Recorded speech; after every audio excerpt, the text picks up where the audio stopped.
નાળિયેર શ્રીફળ આપણે ત્યાં નાળિયેર ફોડીને શુભકામની શરૂઆત કરવાની પ્રથા છે.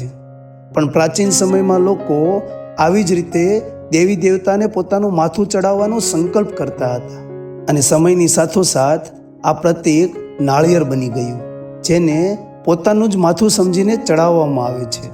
નાળિયેરની ઉપર બનેલા 3 ચિહ્નો બ્રહ્મા, વિષ્ણુ અને શિવ, આ ત્રણેયના 3 નેત્રોનું પ્રતીક છે.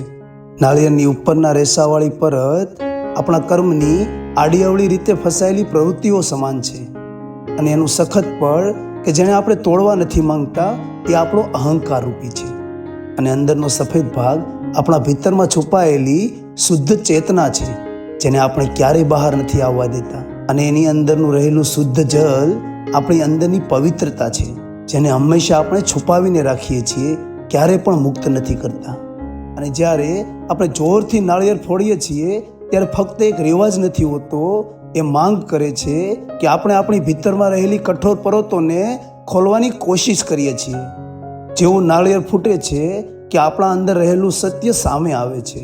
અહંકાર તો ઉપરથી જ હોય છે, અંદરથી જે જળ સામે આવે છે એ હોય છે આપણો વ્યવહાર, શુદ્ધતા, પવિત્રતા, જેને વર્ષોથી આપણે દબાવીને રાખતા હતા. અને એટલે જ બધી શુભ શરૂઆત નાળિયેરથી જ થાય છે, કેમ કે ઉપરનો અહંકાર જ્યાં સુધી તૂટતો નથી ત્યાં સુધી અંદરની શુદ્ધતા પણ બહાર નીકળતી નથી.